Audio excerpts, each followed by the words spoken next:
I think that's why maybe Christianity is definitely not attractive at all to a lot of people. It's black and white in a lot of ways. Like, I'm not saying there isn't grays, but there's black and whites as to who Jesus said he was and who he claimed to be. It's either our faith system is either everything that Christ ever said it was, or it's not.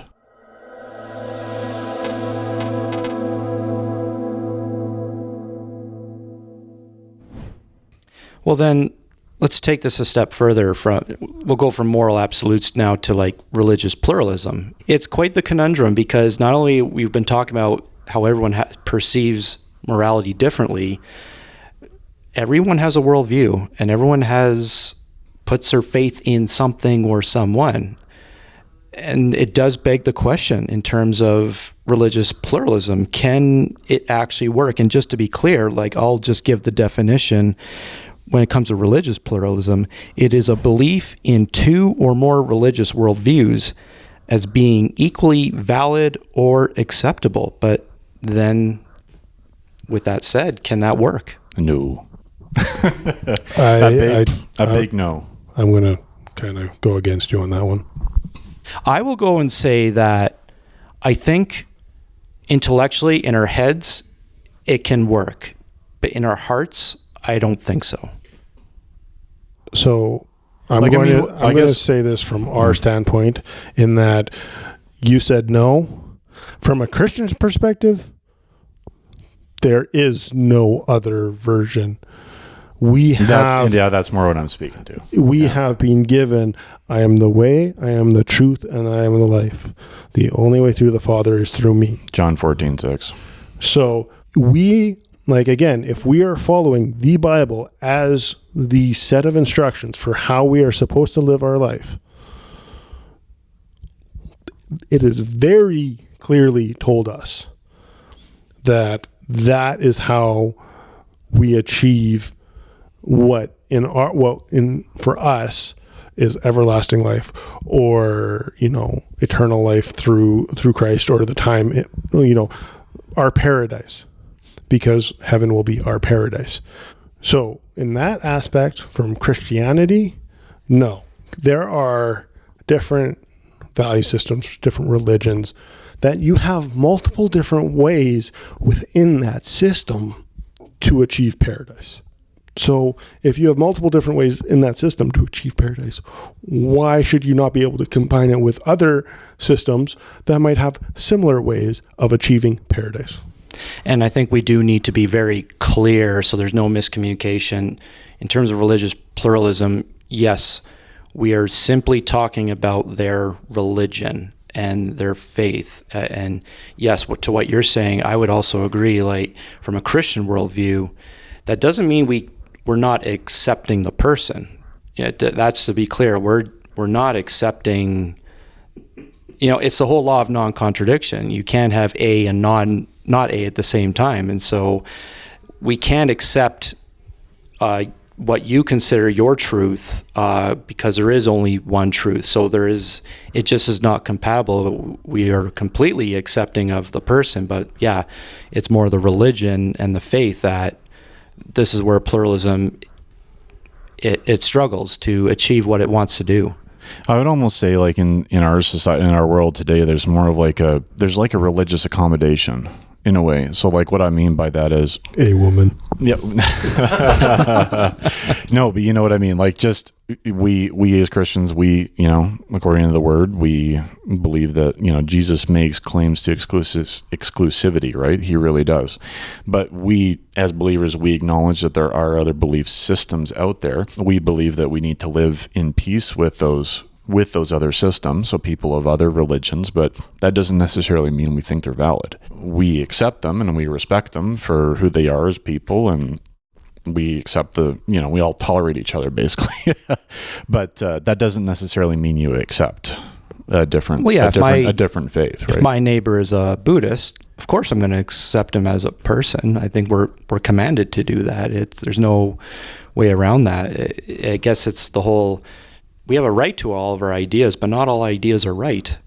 That's why I was maybe going on the perspective that I think in our heads it can make sense, But in our hearts, when you're really going down to the actual, to our heart of the discussion, when we're looking at our meaning, our morality, our origin, our destiny, which we all have to wrestle with these questions, there can only be one truth, at least from my point of view. Like, we can't both be right at the same time. No, it's either one person's right and one person's wrong. Well, and I think that's why maybe Christianity is definitely not attractive at all to a lot of people. It's black and white in a lot of ways. Like, I'm not saying there isn't grays, but there's black and whites as to who Jesus said he was and who he claimed to be. It's either our faith system is either everything that Christ ever said it was, or it's not. Like that. Like it's either Jesus was legit and everything he said and did was correct and right, and we should believe and follow it, or he was crazy. Like, this really, well, there really is no gray with him. It's so hard to do that with that whole tough love. It's hard to do it in love in that regard. Like, to actually say, sorry, your God is not the one true God. That's offensive. Like, try saying that to a Muslim. Yeah, and I think also the important thing to recognize with, talking about religious pluralism and just our views of other people, there's a lot of people of other belief systems that they are genuinely trying to connect with God. Like, they believe there is a God, right? And I guess I'm probably speaking more to our Islam and Judaism, because there's a lot of disagreements, obviously. Yeah. But the one thing we can all agree on that there is one God. We all of those three systems believe there is one God. That is one area of commonality. And there's people, like I said, there's Muslims out there, there's Jewish people out there that they are genuine people. They want to connect. Another thing they can agree about, right? Is that they all agree that Jesus existed. Oh yeah. That's not a question. It's just the interpretation of what Jesus was. To them, it depends on how you live your life.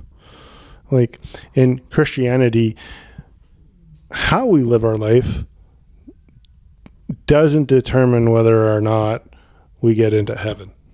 It counts as a faucet of faith, as you could say. Like, you live the life that Jesus laid out for us to live, right?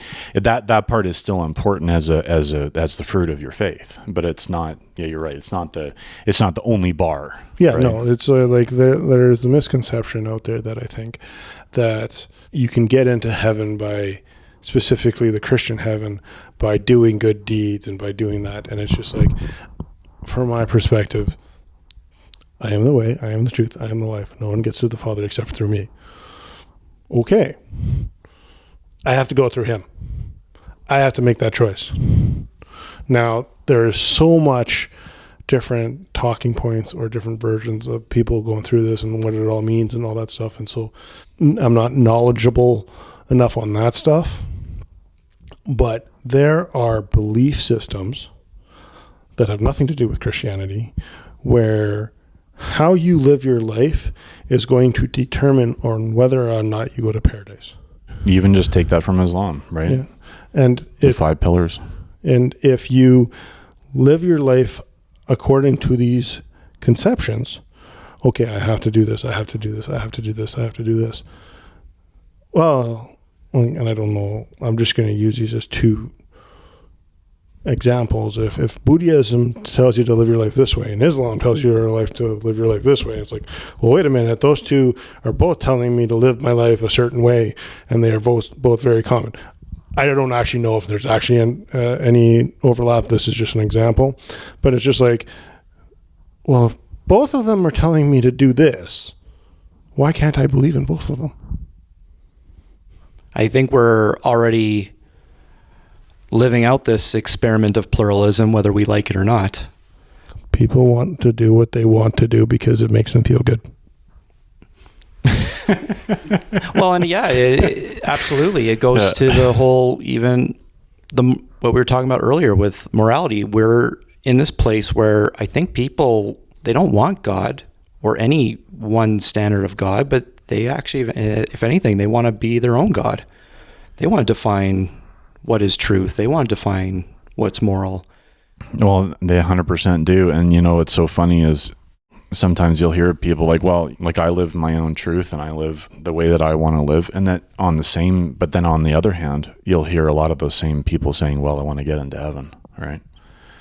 Like that's what you'll hear though. It's kind of it's an interesting, I guess you could say, contradiction. It's like, I'm going to live life my way, but I still want to get into heaven. The pluralist gives a great example of the whole mountain. It's like, it doesn't matter which path you take. There's multiple ways to get to the top of the mountain. Yeah. And I would just say, based on the exclusivity of Jesus and the claims he made, there is only one way. Because Jesus claims to be exclusive, and he is exclusive in everything that he did. So there is only one way. So then those paths on the mountain, they lead to a dead end. They all lead off the cliff. Well, you're rolling right off the cliff there. You're down that gorge, man. I hope they at least look down the cliff. Yeah, it's just that Jesus makes exclusive claims. Christianity makes exclusive claims that exist in no other system, and that's the basis alone why I think religious pluralism can't work. Well, I was going to say, if you get to the top of the mountain and there's a set of gates there, and they only allow certain people to go through the gates, doesn't necessarily matter how you get to the top of the mountain. It depends on whether or not you can go through the gates. Well, I think they mean the summit actually is heaven. I think that's the example they were going with. Well, and I think this is something that people don't necessarily even really think of. We're all going to heaven. All of us. Because we're going to go and all of us are going to be in the judgment room. Yeah, you can take whichever way you want to get there, but guess what? There's a guy that's sitting there, and he has a book, and if your name isn't in that book, you're going down. You're going not downtown. Staying there. See, I always thought Hades, though, was that place before you actually is the place of judgment. I could be wrong, but I always thought Hades was that last step. See, before Hades is after the sentence has already been carried out. Like, that's your prison. Hades you're starting to think of like purgatory. Yeah. So the judgment's happened, then that particular person. Hell is the result of your choices. Right. Like, hell is the result of that someone did not have faith in God and did not follow him in their life, and did not accept him as their savior, right? That's where they're going. That makes hell even worse, because for a brief moment, as to what you're saying, Tom, like if we do, all of us in fact do go to heaven, you get this glimpse, a possible glimpse of what heaven could be like, but then some people won't get it. It's not going to be like the South Park episode. Not everyone's going to die and wake up and be like, oh, we're in hell? For those of you who were a little confused, you are dead, and this is hell. Oh, who got it right? It's like, going to be like, oh no, it's... Well, who was right? Who gets into heaven? I'm afraid it was the Mormons. We are all going to get judged. Mm-hmm. And people don't like the fact that they're going to be judged. I was a practicing Jehovah's Witness. You picked the wrong religion as well. Well, no, they hate the idea. But yet they want heaven. I thought we went to heaven. Yes, well, I'm afraid you were wrong. And then, I heard a good quote somewhere. It said, if you didn't want to spend any time with God on this earth, why would you want to spend eternity with him? If you wanted nothing to do with God while you're on earth, why would you want anything to do with him in eternity? Yeah. You obviously chose you didn't want his company. That adds to the whole free will argument too, because some people think you don't have free will. That's the beauty of it. God's not going to force you into heaven. He won't. No, he won't. God wants you to be in heaven. Mm-hmm. He wants us, but he's not going to. He's not going to force us in. That's not love anymore. That's not love at all. This is the whole issue of like the predestination and all this other stuff. And I think part of the whole issue that we go through is that if we actually believe that he is the Alpha and the Omega, then we actually have to believe that time does not affect God. God's outside of time. Yeah, so if God is outside of the time, it doesn't matter what we've done or what we're doing. God already knows the final results. God's in charge of Big Ben. And but it's the whole thing. And so it's like, oh, do we have free will or do we not have free will? And it's just like, it comes right down to it. God says we have free will. So if God says we have free will, and we believe in him, then we have free will. And well, then the pluralists they would have probably their last argument towards it would be like, I didn't know about this path, this one way. I never heard about it. I didn't know that. And what do you say to that? I think in this age of internet, I mean, it's getting harder and harder to... I don't think the Bible speaks exactly to, like, you know, because there are people in the world, and there were lots of billions of people before even Jesus came along. Like, they never knew the God of Israel. They never knew Jesus. And there's people that are born today, right now, that go through a whole life. There are people that will never hear of Jesus. That is fact. It's probably... I can't speculate as to how many people would or would not know, but I think people that never heard about him or never had the opportunity, or just, you know, there was never anything, and they die. You know, I have to believe that Jesus has a system of justice and judgment for those people. In this age of internet now, it's becoming like, as it spreads out and more accessible to the world, it's getting harder and harder to make that claim. I never heard about this. But there will still be people that genuinely never heard about Jesus. But it's getting harder. So there's a couple points here. If your neighbor claims that he has never heard of Jesus, that's your responsibility. That is a shortcoming that you have done. Absolutely. So that is actually something that is going to be applied to us on Judgment Day as well. And people don't necessarily even think about that, is that if we are not out there, if we are not trying to do something to fulfill the Great Commission, we will be judged for that, because that is what we are called to do. The Great Commission. Yeah. So there are those that have never heard of it, or there are those that have heard about it and they say they don't want anything to do with it. Now, that's a different thing. Now, yes, there are different cultures and all this other thing, like pre-colonization. The North American continent had no way of knowing Christianity. Or Jesus, yeah. And yet, I heard this recently, and I am very intrigued by it, and I want to do some research on it, in that I heard that there is a North American tribe that if you actually look at if you look into their history and into their traditions, there are certain things that are markedly similar to things in Judaism. For instance, their creation myth. Their creation myth, over 6 days, it was a voice speaking out over the water. How similar is that to, you know, ours in the Bible?